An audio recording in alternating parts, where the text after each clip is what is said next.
This is 100th episode show of Caribbean Rhythms radio broadcast, and I declare war on all mankind.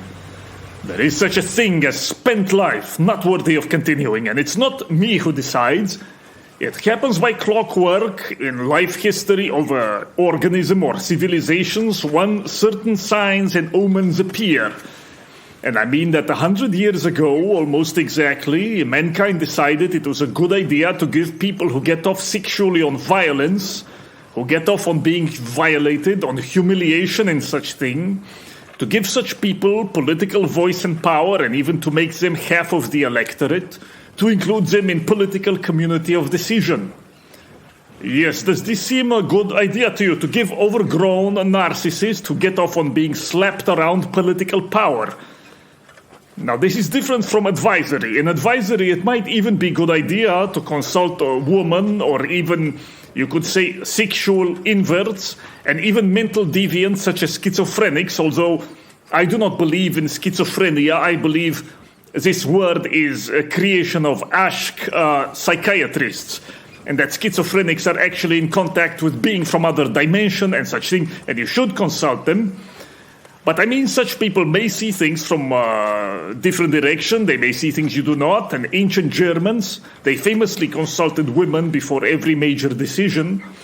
But then to actually let such people take a decision and to include them as equal in political community, this was previously untried, because men throughout history, in most civilizations we know of, knew that women's and sexual inverts are untrustworthy, they are traitors, they are disloyal for whatever reason.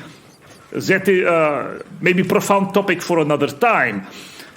But this inclusion of women's in a political community is new for so-called human, new in history entirely, and it came about at around 1920 in many countries, which is also when the Russian people revealed their manifest cretinism, as they say, hey, this Bolshevism thing sounds good, let's give this a try.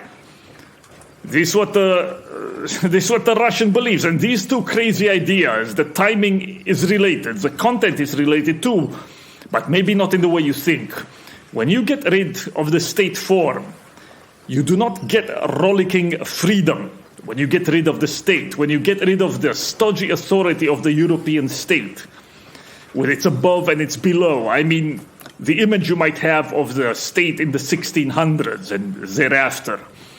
But the traditional state with the distinction between rulers and ruled, and the propaganda is that when you get rid of that, you get liberation, that you get the freeing of social relations from authoritarian political constraint. And no one believes me when I say, no, there is something else that is, from the point of view of authoritarianism, it's worse than the authority of the political elites, in the old sense, I mean. There is the longhouse, as I say in my book. And I have many friends who, they like me, they are well-disposed and friendly to me, and they say, Bab, we do not believe you. We did not believe you. We thought the idea of the longhouse was a nice allegory, interesting thought experiment, but we didn't believe you. And then the Wuhan hysteria happened. They didn't believe me, but do you? Do you believe me now? About 1 year and maybe 1 year and a bit after I published my book, and just a few months after I started this show in August 2019, you had this pandemic Wuhan, which, how was I to know this? But could have I asked for any historical coincidence better than this, to illustrate, to make you actually feel the pain of the longhouse yourselves?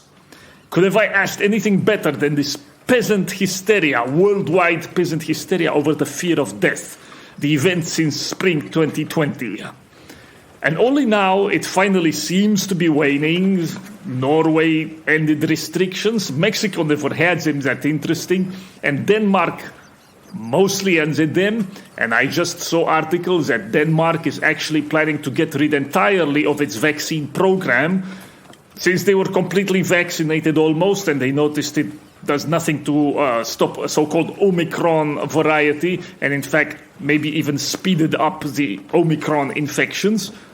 So they are planning to get rid of a vaccine program, and reminder, they have a social democrat woman president, and Denmark is the leader of the Nordic countries, which are the lodestar for progressives worldwide. So once they drop these completely and permanently, it could maybe mean that this crisis is ending, although we have to see, because people went back and forth on this before. They come up with new reasons to continue hysteria, but it seems to be waning, and now it's joined by the actions of truckers, which is something else that I have called, and I've predicted this a long time, and I talk on this show. I've called for it. I should maybe toot my own power in seeing the weak points of this regime and why something like trucker strike could be so effective, but it doesn't take special insight to do this. I just know the weaknesses of these societies because they have fake economies and they have unmanned, castrated, caponized, half-educated masses who are living on the largesse of a highly centralized distribution system, and the only real work is the infrastructure maintenance done by white working class men, which includes trucking, water sanitation, and many such things. And on the other hand, in the case of America, 80% of combat troops are still white working class, and the American economic system is held together by dollar as world reserve currency, which only reason that continues is because of this American military. So in other words, I think almost entire 100% of the real American economy is held on the shoulders of white working class men, mostly, who, if they simply choose to withhold their labor, they can bring everything to a halt. I do not know where the dope Trump is hiding. He could become leader of this movement and coordinate it, which he should have done during his presidency, but he will not do it now. Of course, he's compromised somehow, or he's a dope. But even if this trucker uprising fails, you can see how in future it provide model where, let's say, you had coordinated trucker strike, water sanitation and other sanitation worker strike, and maybe the plumbers decide to stay home too, and you have a leader who calls for withholding debt payments on a large portion of population. And without violence, with simply this kind of limited strike, you could bring all Western societies and thereby all world financial system to a crash down within maybe 2 or 3 weeks. Very easy. It doesn't take genius to see this, but it's problem of coordination and of mostly historical imagination of people being able to believe in themselves that they can do it. Anyway, that is a political topic for another show. Maybe I will invite leader of Trucker on this show to discuss. We will see. I talk this later, maybe. But let me explain a little what I mean on this, on the dissolution of the state into actually something much more authoritarian than the old, stodgy European state, which is something that has been a century in coming, this dissolution. So 100 years ago, you get simultaneously the madhouse of giving political presence to sexual deviants, which includes all women with their fuck-crazy desires. On the other hand, you also get Bolshevism at the same time. And don't imagine, by the way, that communism was socially conservative. Early Leninism include many free love type thing. And while it is true that Stalinism restrained some of the early Leninist excesses, and Trotskyism, it restrained some of them for expediency, women still held tremendous power in the East Bloc throughout the life of communism. They held power in family relations, in divorce matters, in many type abortion things, and in schools it was still taught that the Marxist end state would come with the dissolution of the family. This was taught during and well after Stalin. Now, the family itself as a form of social organization, in the formal sense, is not purely natural. It has a strong natural basis, of course, but in history of mankind, it is almost entirely a residue of Roman influence and culture. I mean the idea that family is a basic social unit of political system. And before family, for a long time in various cultures, there were associations by sex, by the sexes meaning, associations of men, of women, of, on the other hand, older women and older men, and so on in turn. And these were a form of, you could say, authority and social organization for the longest time before the family as such even existed. But these did not last either, and then they were replaced. And the family as a basis of social order comes out of Greco-Roman patriarchal customs and only makes sense in that context. And today is basically almost gone as a social and political institution, which is why social conservatism is such anachronism. It actually works in opposite direction from what it intends. But anyway, here is problem that feminism and socialism are two different things that come into the void around at the same time. And this is not coincidence. They come into bloom after the modern state has declined already to a great extent, even if it hasn't withered away. And the cause is not World War I, as some conservative pessimists imagine, although that idiotic war did a lot to discredit the form of the European state as it had existed for some time, its personae, its this type of leader and ministers and generals. But even for such imbecile and wasteful war, and you can listen to what Céline says about it, the deaths at the Somme. And even so, when you've seen that history, there are worse calamities than that. In Rome and Greece had worse calamities than World War I, proportionally speaking, and they got over them rather easily. For example, the social wars in Italy at the end of the Roman Republic. This, I think, around 90 BC, when a huge number of people died. And this was conflict between Romans and Samnites and some others who wanted full equal citizenship in Italy and so on. But it was just a bloody civil war that proportionally took many more people than World War I did from Europe. And following that, there were proscriptions of harsh men who came to power in the time that followed. In the dictatorships of Marius and Sulla, when many of the noblest families got whacked in really huge numbers. So, it's not just World War I. You can make the argument that it was uniquely dysgenic because modern war is dysgenic, whereas ancient war is the opposite. But these massacres were dysgenic for Rome as well. Destroyed many of the patrician families. But still, there were many Rome glory days ahead because they had a spiritual resilience and political vitality that Europe, and in fact the whole world, no longer had after 1900 or so, or had only in pockets and outbursts scattered around. Asia has long been spent. The blood of Numenor is spent in Asia. And the reason it no longer had this vitality, I will try briefly explain now, all while reminding you that I know very well that we live under an unfree and authoritarian system of some kind.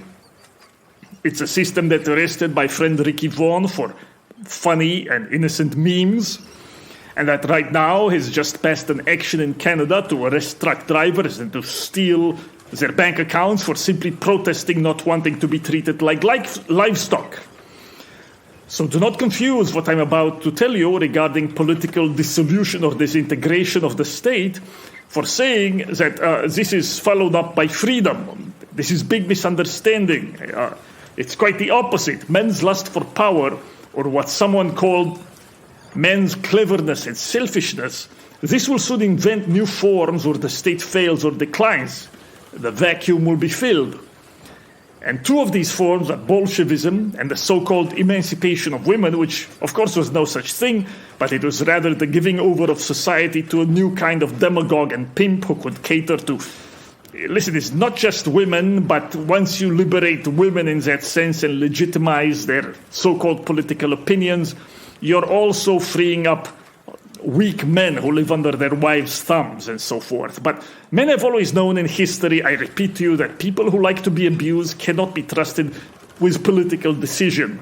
The Greeks made this explicit in brutal way, to extent of even if a child was known to have been abused against his will, he was still not allowed to hold office or speak in public. And this sounds cruel to us, but for whatever reason, the experience of centuries spoke to them that you cannot trust such people. Maybe it has something to do, if you've known victims of child abuse, they are, for maybe entirely justified reasons, they don't trust anyone and they will betray.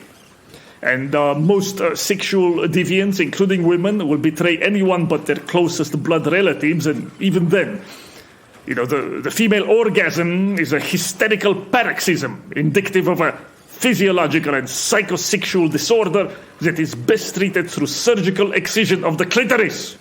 I joke, okay? That's what I just told you now is an old Ixabert line. Do you know who Ixabert was? He was an autiste extraordinary. Ixabert had posted something like 50,000 pages across various forums by the age of 22 or 23. I think even before that, before he was 20, he disappeared.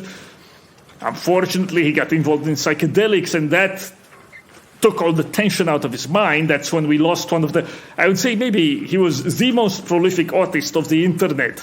Possibly he was ideologically eclectic. He switched from Stalinism, and sometimes he was far right and beyond. I am not sure if he ever dabbled in Islam. That's a common thing, but he was more prolific than Ghislaine Maxwell was on Reddit. It's Ixabert, in the tradition of Childebert and Dagobert and so on. So anyway, this is a lost internet lore. But I joke, though. I wish for a world where women actually will sexually select men once again in a brutal Darwinian fashion. Most men today should not breed.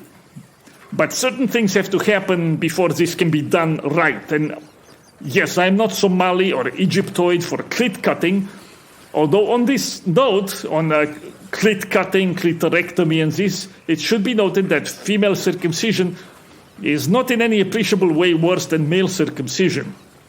Those who claim that it's different only do this by comparing the worst cases of one with the least bad of the other. But that's a propaganda PR trick. Most so-called surgical excision of clitoris of this is not as brutal as you've been made to think. I still think it's bad, but I also think male circumcision is bad. Just absurd that America has let Kellogg, Seventh-day Adventists, and Judaizing batshit sects introduce the cultural custom mass circumcise its boys.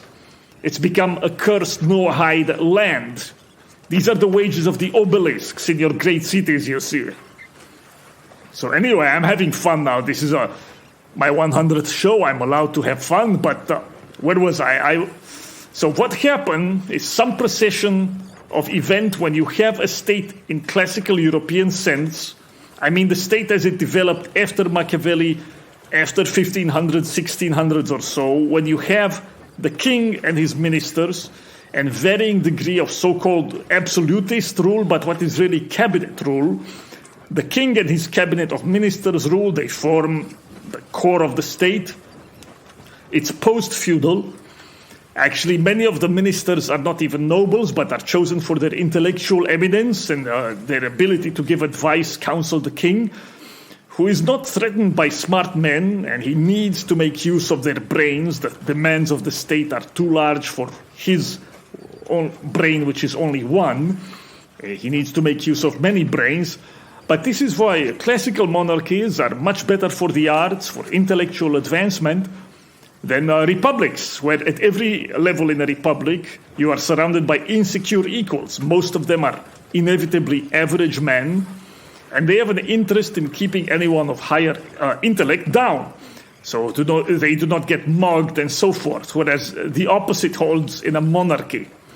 But I go on tangent. So yes, you have this kind of state, which is a variation of the state as a political animal that has existed for some time, in distinct form, at least since Rome, but for some time, let's say, of history.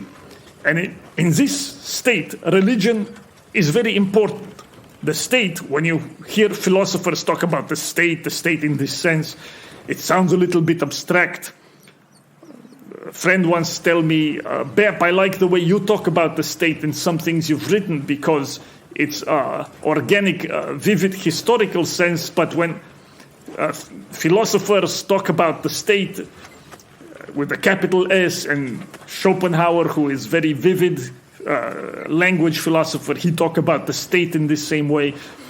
It turns off many modern readers. It sounds like something very abstract. But just to make it concrete for you, think what I just said.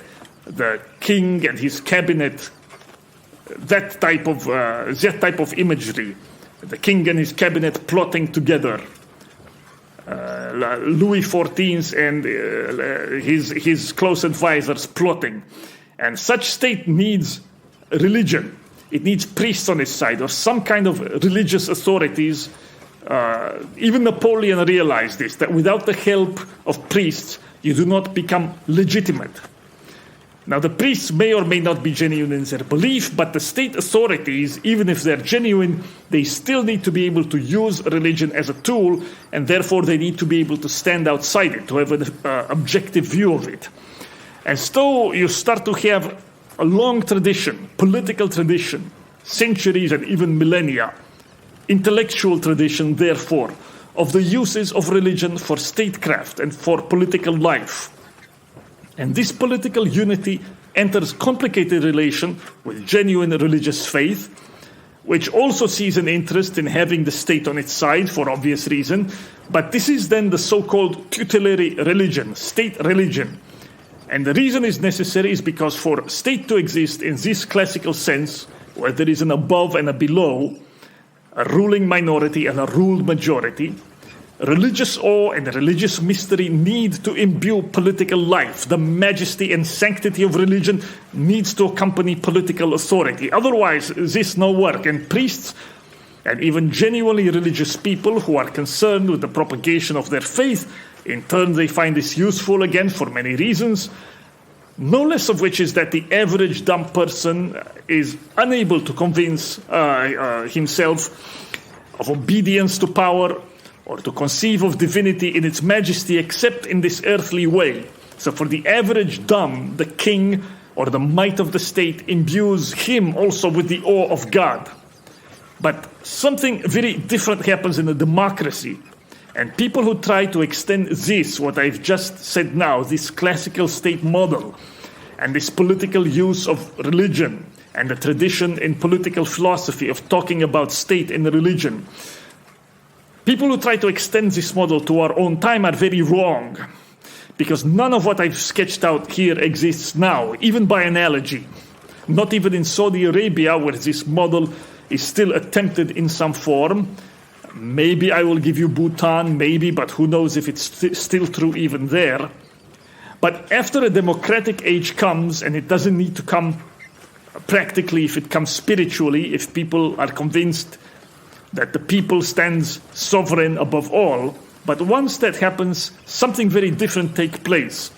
In a democratic age, for a number of reasons, it becomes impossible for religion to be used for political benefit in this same way.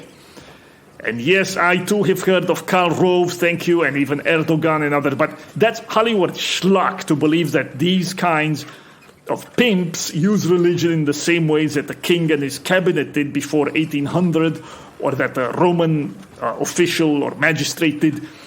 No political authority today carries that kind of sanctity and awe. And that secularization, you can say, but really vulgarization of political life is side effect of democracy.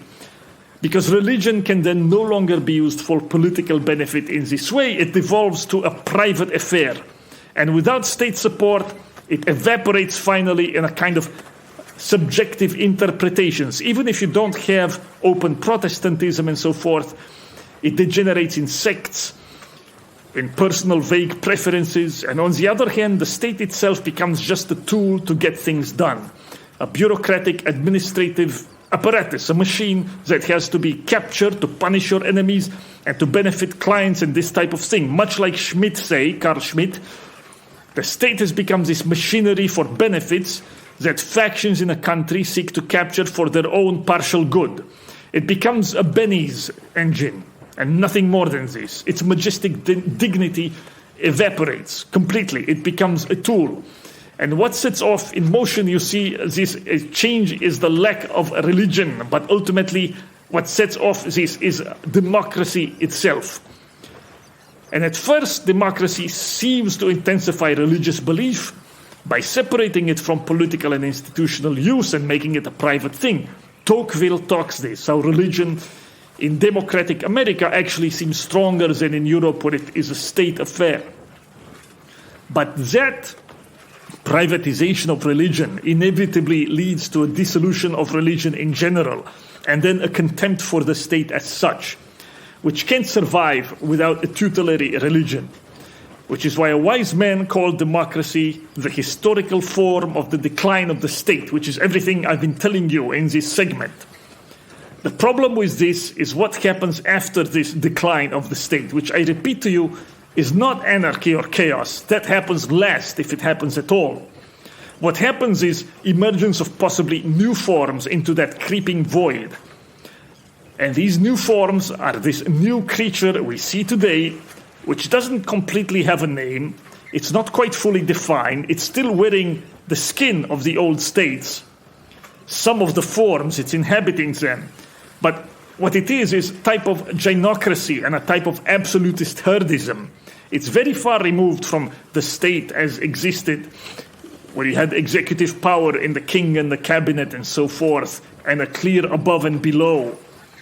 I don't call it socialism, actually. I call it a kind of gynocratic herdism that has put safety as its highest promise, and therefore it caters to the already dead, the nursing home society, the rebirth of pre-state socialism of pre-Aryan Europe, or what I illustrated in my book as the Longhouse.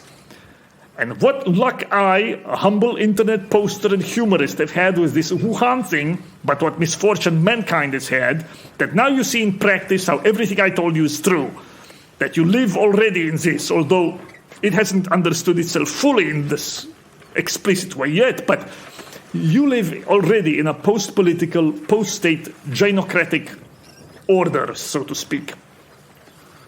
Where quite literally, all these policies, they're not put into action by shadowy cabals or, as Alex Jones thinks, by European nobility plotting satanic things since ancient Babylon.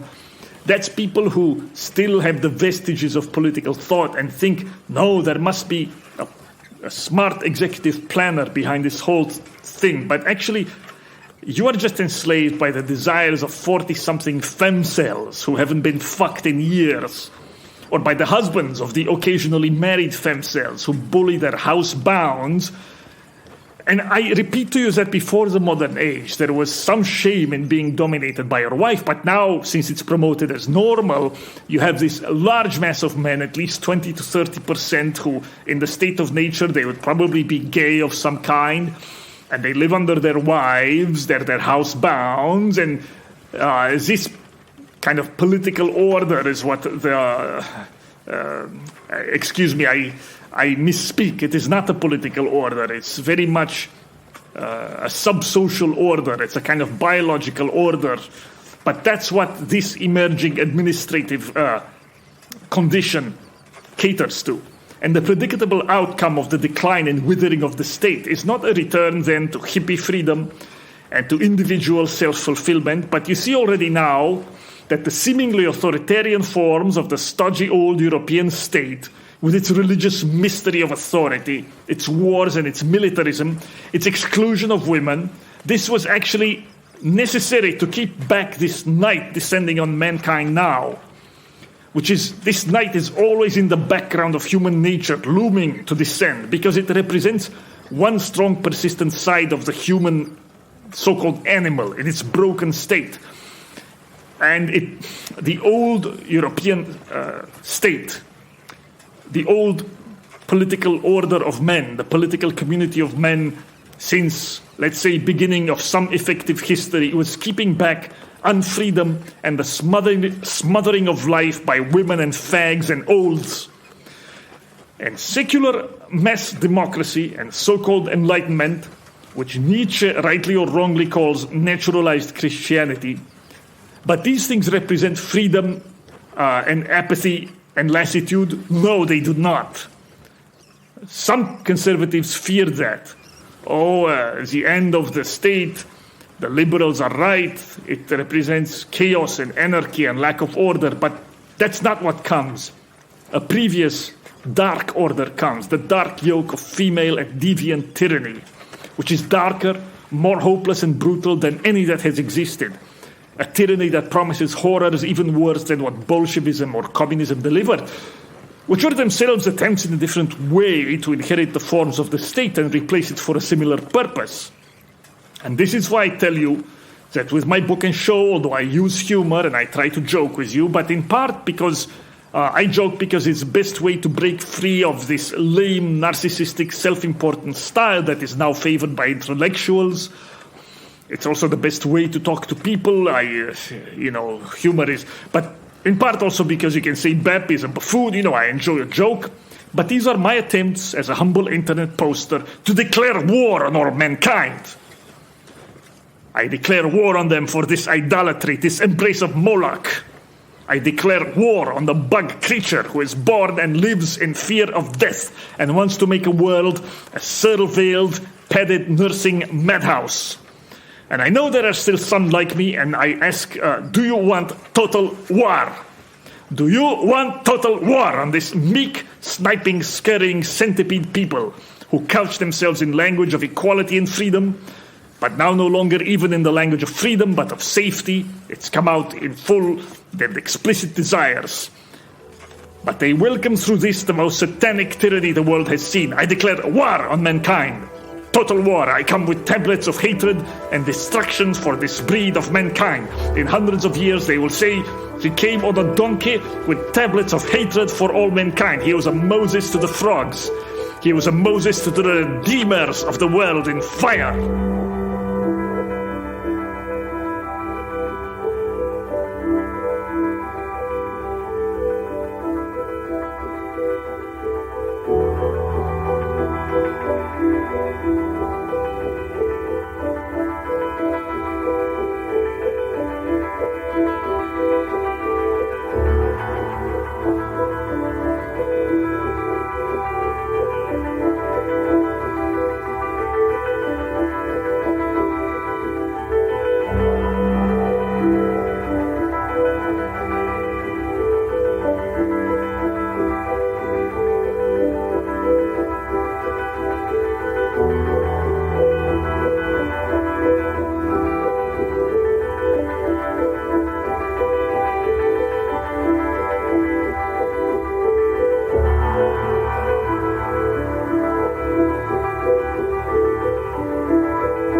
Vamos a terminar con el bien.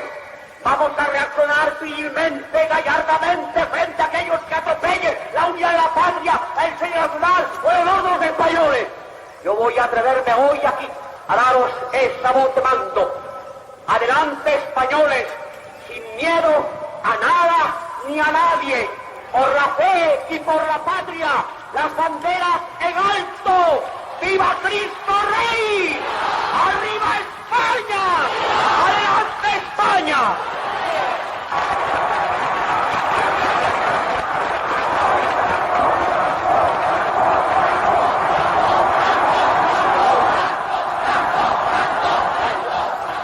Welcome back to show, and what you just heard is Blas Piñar, a great orator for Generalissimo Franco.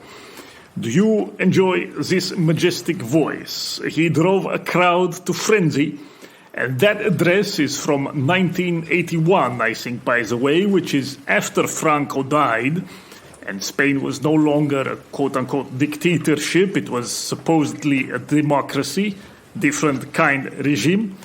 So you cannot say the crowd reacted that way because they were forced to or because they were trying to curry favor with an authoritarian government. A common misunderstanding of Franco and also Salazar, who was dictator of Portugal, is people didn't like them, they were unpopular leaders, or they were stodgy, alienating, elitist, authoritarian types who did not offer people anything like pleasure, but only repression. It's leftist Iberian media and Soviet propaganda lie, shit-lib lie in general, because the Spanish people actually loved Franco, many still do. They were never restive against him while he was in power, and they loved him, as you can hear after.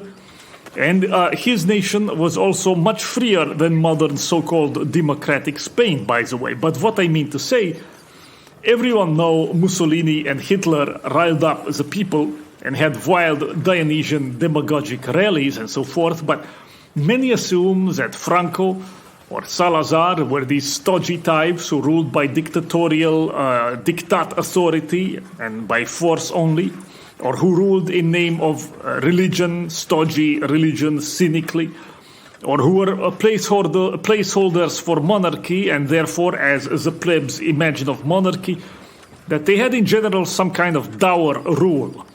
And I think similar, many think someone like Lee Kuan Yew, that he was only in power because of his economic miracle, that his legitimation was the prosperity of Singapore alone, or that he was some kind technocratic corporatist business leader, a CEO type.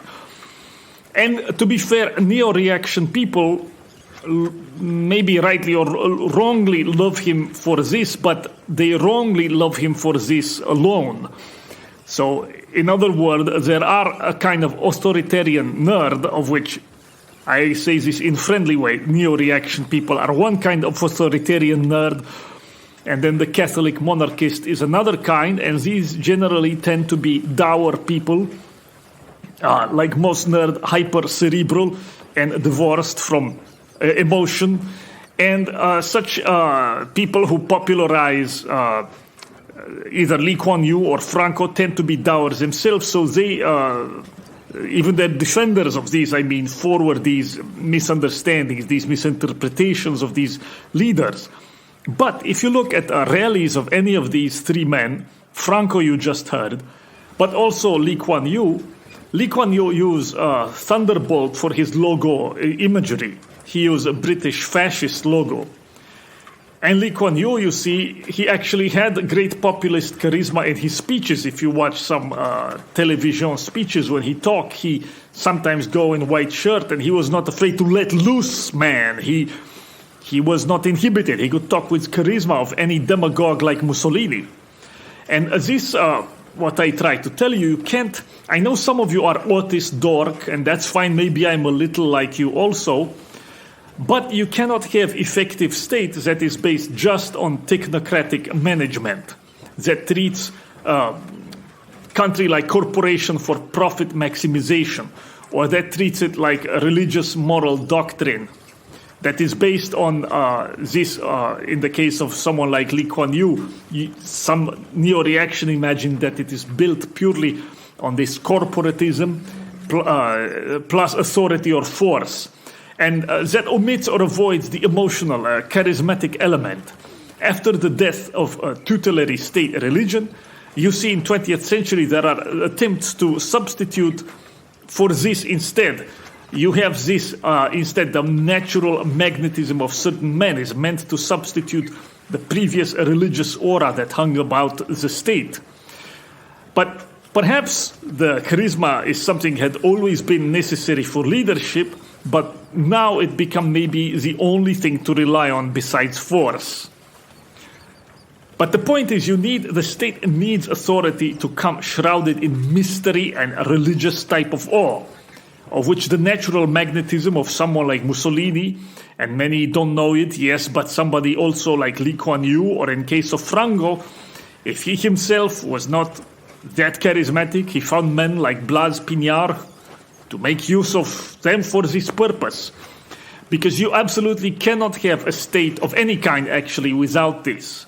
You can't have cold fish state. This misunderstanding of what political authority is. There is no such thing as cold fish political authority. And this is not a small thing. In fact, it's even the core of political being and authority. I mean, this passion that you heard in Blas Piñar's voice, that is voice of the state. If you do not have religion, and I'm afraid to say word religion because nobody understands it today. Religion before, let's say, 1800 was all like that. It had the terror and aura of true belief. It wasn't just a doctrine a nerd says to justify his own inceldom. Unfortunately, that's what religiosity mean a lot on the right also. But this is why I disagree with many neo-reaction things, where they think like define monarchy as a mechanical process, or that they can have a purely utilitarian and technocratic definition of monarchy, the way many modern political philosophers had entirely mechanistic definition of republic. So Kant famously, I think it was Kant, he say you could have a machinery of state that could work even if you had devils in that state only. Of course, that is false. Can't happen for a republic, but still less so for a monarchy where everything really depends on the personality of the king. And in fact, for real monarchies, the great mystery is the body of the king himself. If you would think it through, it is his biological being. Because monarchy can only really exist in society that prizes nobility and honor, where the king is the first among the nobles, the most noble of the nobles, and therefore where in fact you have state as a kind of a biological breeding project, without which it becomes just a nursing home of janitors like you see in technocratic Europe now, which is a state that can command actually no real authority, or of thieves at pig trough like in post-war Japan government, that's what it is. The state is not a machinery that can be defined abstractly. You cannot put Joe Pesci or Jerry Nadler in position of king and then pretend that Pelosi or European Green career mom are the nobility. I mean, you can pretend it all you want, but nature and the people will disagree with you. And life, and political life most of all, carries the same sexual allure even, the same charge that female selection of men in nature does. And that's a story for a long time, very long story, but I play Blas Piñar for you at the beginning of segment because his voice, his delivery, long been inspiration to me to start my own radio show. And I say radio because I never liked podcasts, they're chatty, and I got idea to start my own radio show around 2006 or 2007. When I first started listening Michael Savage, there were not, as far as I remember, really podcasts back then. I didn't listen to them anyway. But you will allow me this digression, since this is 100th show, you will allow me to reflect a little bit on my own episodes here, Caribbean Rhythms. And the reason is simply why I wanted to start, even back then, my own radio show. I was just excited entranced by 3 voice performers, by Blas Piñar, somewhat who you heard, by Michael Savage, and by Phil Hendry. And the politics of these men are far less important to me than their skill, the delivery, the performance. And Michael Savage, you won't know it so well from listening to him now because he's older, but around 2000s, nobody equaled him in it. Fire, demonic humor. He has some wonderful routines, even in later years, about when he reads White House dinner menus and makes fun of them. He's excellent in that, making fun of pretensions of what passes for high society. His vulgar demagogic populism is over the top. I loved it. And he had also some best historical imagination, too, of the different talk show hosts who were his competitors. But politically, by the way, he's quite good. Immigration has been Michael Savage's signature topic since early 1990s. Almost no one else besides Pat Buchanan would talk about it, but he was the one who popularized this subject so much more than Ann Coulter. He was the one who introduced it to Trump. Trump had always been... People say Trump came to his opinions late. It's not true. Trump had always had similar opinions about foreign policy and trade back to 1980s. It's why Roger Stone was trying to get him to run even back then as a kind of inheritor to Nixonianism. But on immigration specifically, it was Michael Savage who pushed Trump towards that. Trump has been showing on a Michael Savage radio program since 2011. Nobody else was having Trump on back then. And yes, I'm aware of what Trump has become. That's not the point here. But Michael Savage has been very good on this most important issue of our time, immigration. Phil Hendry, on the other hand, he's a ventriloquist who pretends to be guest on his own show. For example, he pretends to be fictional character Bobby Dooley, who is a woman. So he mimics the voice of a woman quite well. And she's a member of Homeowner Association, exceedingly annoying boomer. But he does this. He pretends to be his own guest on his own show.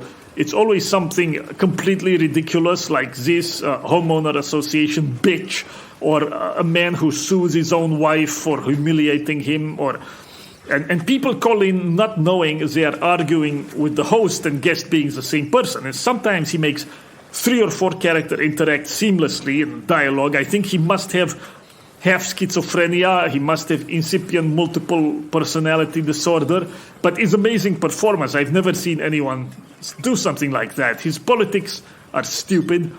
Phil Hendry, I don't even know what he is now, but he's just a normie con. He became Trump deranged. He hated Trump and hated nationalism and racism and this, but it doesn't matter. He's a voice humor genius who he should be much better known. But simply the excitement of listening to these 3 men made me want to have my own show someday. And I thought I'd even do what Michael Savage did the way he started. He blind sent, I think, 300 show samples to radio stations until one of them hired him in off hours. And once he was able to get any small platform, he quickly became audience favorite because nobody had his fire and humor. Now, I do not know if I equal these men, Michael Savage and Hendry, but I hope in future I will.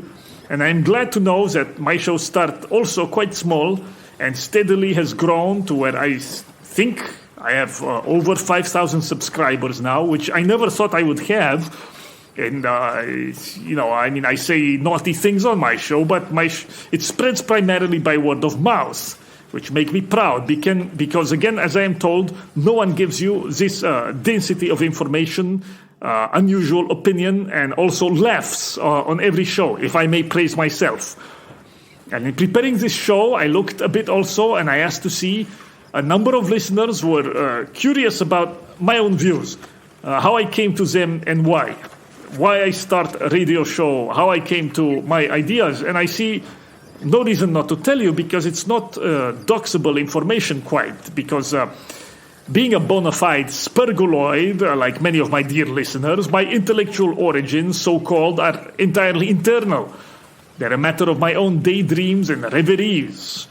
I spoke the other day, for first time in many years, to an old friend who is now a macher in Silizog Valley. I will not say anything more about him. But from him and some others, I know I have many listeners there. This, by the way, is what makes many angry at me, because Silizok Valley was not my intended audience, but still they listen to me and not to people who imagine themselves advisors to the prince for the tech this. You have these guys, they say specialized nanotechnology, artificial intelligence, synergies. They have the paragraph describing themselves this way, or some adventurous slut like Steve Saylor has discussed, who I can't understand why Silizok Valley guys pay girls like this to go and write quote-unquote tech philosophy. These are people who have no tech expertise at all, but write tech-themed philosophy. There's this girl running around now. Look, I don't want to attack people, but these creatures imagine themselves advisors to the prince of the big tech aristocracy, so-called. And then they find out that these guys don't really listen to them, they listen to me. And they get mad, and then they attack me with lies and all kinds of envy and so forth. It's very funny to me. I'm telling you the truth. Silizok Valley was never my aim. So, I mean, I welcome listeners from wherever. But so I talked to this guy because he's an old friend. And he brought up this question too. He told me, Bap, I've known you for over 20 years. And you've always thought pretty much what you think now. In private, you've always said much the same things. But where it come from? Because it's not a product of any online communities or places. You've always been like this. It's not, you didn't adopt it from, I don't know where people got they had Liberty forums or other forums in the 2000s. And no, I didn't get it from there. Yes, this is true. I got it from myself, or not from any other groups. I'm not associated. So, but it's strange to think that before second term of Obama, actually America was quite a bit of a freer place. It was not free, but it's freer, where someone like me could go around. And I mean, look, I have accent also. And if you have accent and you are seen as eccentric, it gives you a lot of elbow room for some maneuvering, and people tolerated more or less some of my views, even though I was, let's say, in public at most 50% open about what I believe. I had very few friends, and actually many abandoned me, especially around, let's say, middle of first Obama term. But I could still, in general, live in normie world somewhat and operate, even though I talked then, as I do now, about Junger and Nietzsche and Celine and so forth, and even though I didn't press too much on matters openly, at least, of eugenics and biology, but I was relatively open about so-called casual racism and naughty words, which they excused you this before if you did it in the right way. And again, I have an accent in this. I was always open about dangers of gynocracy. On that, I was uncompromising. The gynocracy, the woman question, and about also the utterly stultifying and piss-dry character of modern life. And in the America of before Trump, but actually it was getting pretty bad starting around 2014. This is not just a reaction to Trump, as some would have you believe. But before then, you could, if you did it right, you could maybe not operate fully in normie world, but half move in it. You could have some freedom of motion in it. In other words, you would not have a mob necessarily after you. But anyway, you will excuse this digression. So, even so, I was at most half open about what I believed. I don't want to give you... and I did get plenty of rabid pushback at times also.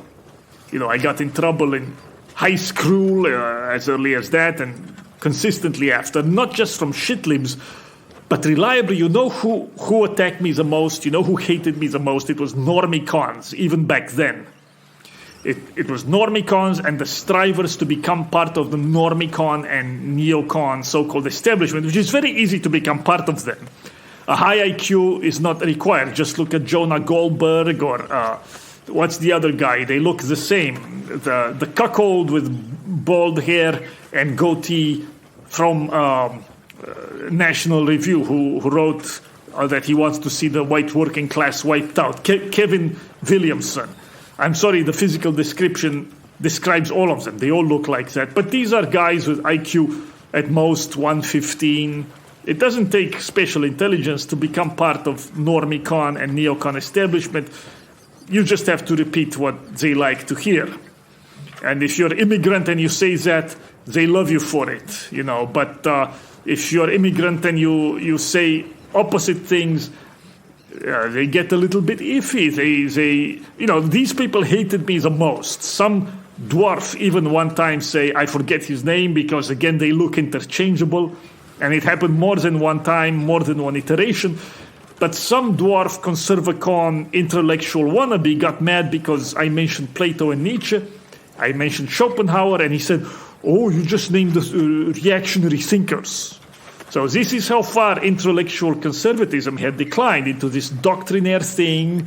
It's all party line.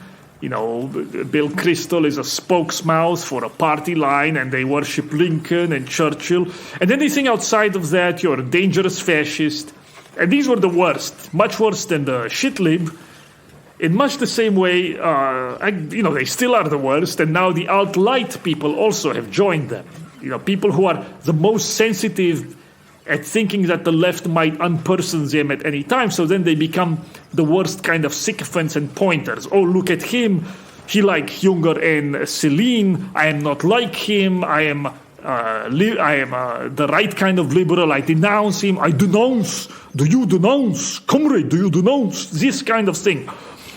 But anyway, to go back to where my views come from, I will tell you from nowhere but my own reveries and readings and imagining since I was maybe 13 or so, or before, I don't remember really. But I never remember really thinking anything much different. Maybe. In form it was different, but not really. For example, I remember I read Plato Republic first time at 13, and then I quickly became a communist. Plato, the typical old socialist, as Nietzsche called him, yes. But I became communist after that, but communist of a certain kind, because I very quickly took communism to an extreme conclusion. I remember believing around that age that the essence of the universe is logic and reason defined as logic, and that mankind's destiny, therefore, was the abandonment of all individuality and the melding into an eternal, unified, logical consciousness, right? Because the conscious intellect is universal, not individual. So something very much like the Borg from Star Trek, but that's a bad depiction. So it's like, I believe, a kind of good or light kind of Borg, although I hadn't decided if this evolution into common consciousness was going to be biological or technological or both. But I saw this as a logical endpoint of Platonic Marxist-Leninism. So, my Marxist end state was a little different from fishing in afternoon and painting in evening, or whatever this kind of boring nursing home fantasy Marx had for this paradise. But then, at age of 16, I came upon Nietzsche, and I can say I read all of his book by the time I was 18 or 19. And I don't pretend I understood them all, but he had a magic charm on me, as he has on many people who read him freshly and with excitement for the first time, because I read it that way. I read it naively, as the possibilities that here I was finding the full truth.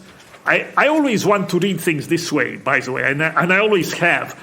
Your brain will not put in the work to fully understand something if you read it, quote-unquote, critically. As an external observer, you lie back and you make notes and you snipe and criticize the points. That's good maybe for a third, fourth reading to clarify your understanding.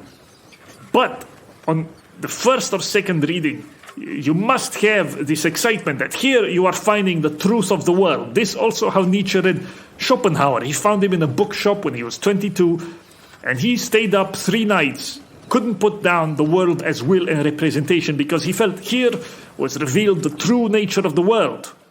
So this is how I read Nietzsche, not maybe with that intensity. I didn't stay up that many nights, but I read it without secondary literature and without going into the idiotic, pedantic debates about him. And at first he made me exceedingly angry, very, very angry. And I disagreed with everything. How could he say these things? But then I read more. His words, he's very seductive effect. He has this. He says some. You could say he doesn't. I was going to say he has a womanish character, but I don't want to get into that. Where he says he's a female elephant and this, but no, he's a very seductive man, Nietzsche. He doesn't just exaggerate that. He placed a charm on so many minds in early 20th century for a reason. Greatest writers and artists became Nietzscheans for he seduces, and I became converted to his ideas entirely in time, and I abandoned my earlier views, and I saw that whatever I read that was written after him, and actually also many things before, were just a footnote to him, or some misunderstanding of him. So I felt lucky to have found him so early just by chance. And by the way, Nietzsche and Schopenhauer, and of course many other good philosophers, but them especially, if you read them, all of their books and so on, they give you lists of books that are their favorite and that they comment on, so they can provide you with an entire education just if you follow the authors they mention. They mention fiction, they mention poetry. That alone can teach you so much more than, and actually I read quite a bit less than academics I've met who read hundreds of books maybe, but I know much more than they do. How is that possible? Because I read the right books and I read them with excitement, so I absorb things, whereas they read many books and understand nothing. In any case, ever since I was that age, 18 and 19, and I finished reading Nietzsche, this is what I believe, and I don't much care if people say, oh, I'm just a popularizer of Nietzsche. Because to make a prophet's ideas vivid and alive for many, this is a good thing, I think. And by the way, I wasn't saying for many as in the many in that sense. I mean, for many good people, I try to popularize Nietzsche idea, and this is a hard thing to do well, and I'm proud that I do it well. And those who attack me for it are not original thinkers like they imagine of themselves. They're actually not even able to be popularizers of Nietzsche or anybody else. Ask them to describe for you Hegel, and they can't. But I am the most important thinker since Rodney Dangerfield. I am dynamite. Alfred Rosenberg appeared to me in a dream in saffron robes. Look, I can't talk this now. Don't question me. I tell the ADL, do not question me. Alfred Rosenberg, that's a bagel salesman in Niterói outside Rio. He makes the best Lux bagels in town. Oh, God, I made a fool of myself the other day. I was in a taxi, and there's this very old guy, very drawn-out, thin face. He looked, like serial killer. Most serial killers are omega vagrants or drifters. They're lumpen proles at best. Serial killers are not like you see law order SVU billionaire, or they're not charming doctors. And Ted Bundy, as an alpha male serial killer, that's very rare. He might actually be the only one. But this guy, he looked like vagrant serial killer. He looked frightening. And I see this wheel hanging from his car mirror and a saffron ribbon around it. And I says to him, that wheel, that you're a Buddhist? That's a good wheel. You're a Buddhist, right? And he ignored the question entirely. He acts as if I didn't even ask it, drops me off and this, and I asked him one more time when I was getting out, and I figure, I want to ask him because this guy's an esoteric Hitlerist. He's got a picture of Antarctica in his wallet. This is what I'm thinking. I was going to bring up Savitri Devi, but he totally ignores me again. So I leave. I figure he's super secret about his views. His father was in the SS. Who knows? I wish he'd talk to me. But then I see in another taxi something similar, but in middle is a faded picture of the Virgin Mary or of a saint. I couldn't tell, but it was certainly a Christian symbol. And I didn't know it could be a wheel, but both of them had a wheel, so I was wrong. The first guy was silent and cold, maybe because whatever was in the center of his amulet was faded, and I made a mistake. I didn't realize what it was. I thought it was like a Buddhist wheel, and I felt like a fool for this. But, this is how we recognize each other. You can't blame me. My friend Inkari, he's exploring ruins in Peru. He goes on expeditions in Peru. He gives, I hope if some of you go, is it Cochabamba? I forget where. He's somewhere in the mountain jungle, and he gives tours to adventurer tourists. He gives them tours into the jungle, but he also go exploration himself in private of ruins, which many of them in that area are undiscovered. And he goes there to find alien remnants and this kind of thing. I like people like that. They are my friends. I want to meet them. And I couldn't help try to see if I had met a fellow Savitri Devi fan, in the taxi. I mean, imagine if Sarah Palin was an esoteric Hitlerist and she started to repeat things said by Miguel Serrano. Look, what can I tell you? I wanted this segment to tell you a bit who is my inspiration was for show and so forth and my plans for future. That is a more complicated matter because while I've been pretty complete with you about my intellectual background so far as my ideas are concerned, I'm leaving out, by the way, don't pay attention to that noise. I believe there is some kind of creature, perhaps giant leech in what I'm recording right now. I have not been able to find it. I moved furniture. I don't want to get into this. It is frightening. I had nightmare. But insofar as, let's say, literary origin of my ideas are concerned, I'm being honest with you in what I told you. I got it. My ideas originate almost entirely in the readings I told you. But I am leaving out certain other personal, you could say, sources of inspiration, which is that a little friend whispers in my ear since I was a small boy and tells and reveals things to me. He showed me old things, including in dreams.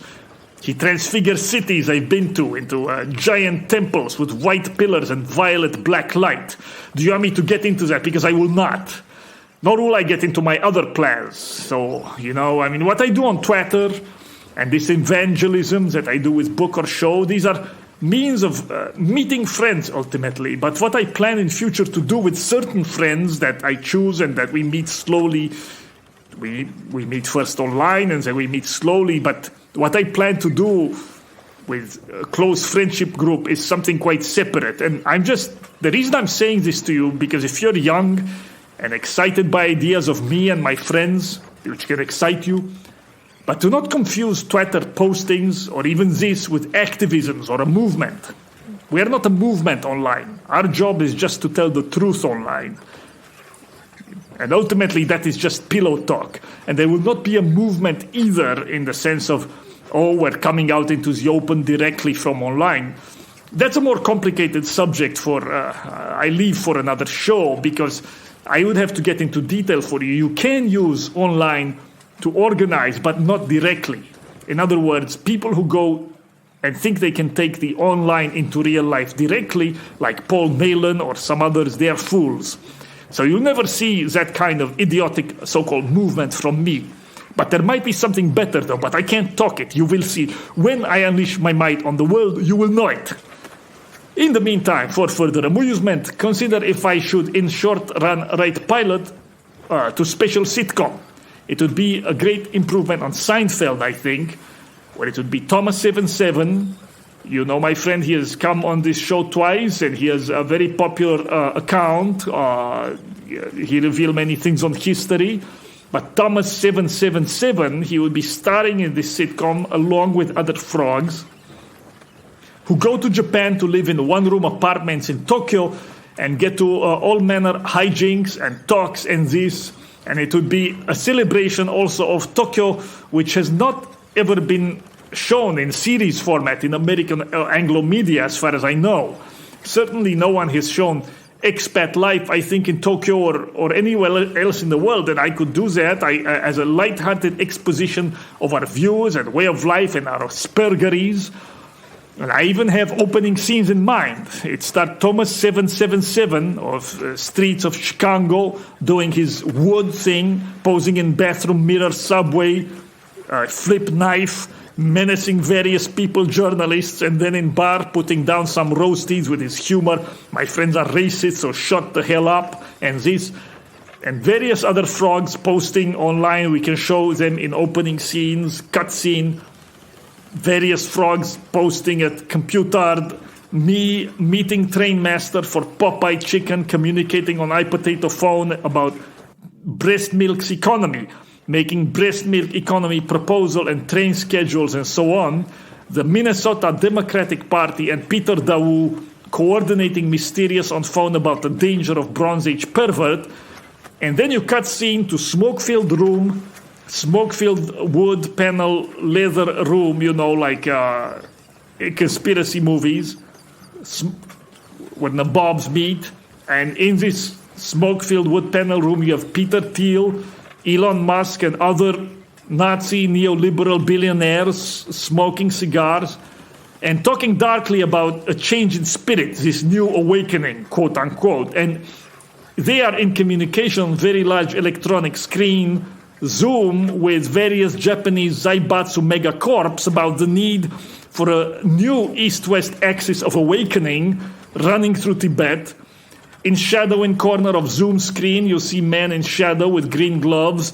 He is stroking orange kitten. He is watching, waiting, listening. And in this meeting, they decide a centerpiece of this new axis as a cultural exchange program where under cover of English teaching, they send Thomas and some of the other frogs to Tokyo. And then the action starts. It could be very rich series, deep content. The conversations in the apartment building and the public area of apartment building with board games as Seinfeld scenes. The high-energy night scenes in Tokyo and the pachinko parlor and many other such things. I could make fun show on this, that's never been done before in multiple ways on television or even in movie. You will see nothing. I like Caribbean Rhythm, #1 sexy show. There was a man in Beirut, an Al-Qaeda captain who was living as playboy with whores and coke and this kind of life, because to him, this was a cover. As a cover, it was another sacrifice that he would live as a criminal from his point of view, from point of view of his religion. He was willing to pretend this because it wasn't about performing the life of a religious man to show others for clout and so on. He needed this as a cover, a playboy, high living in Beirut, Nassim Taleb dancing on table. Nassim Taleb will convert to Ethiopianism. I don't want to talk about that. But in the case of this guy, the Al-Qaeda who was, undercover as a playboy, he still got caught anyway. But he was doing a smart thing in the same way that in Japanese history, 47 Ronin, they were a samurai whose master was killed, and to take revenge, they acted like drunks for a year, and dissolute, they were acting like this after their master was murdered.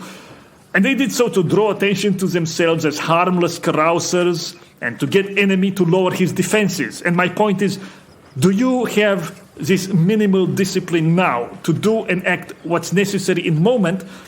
Or are you instead interested in playing a role, performing as if we've already won?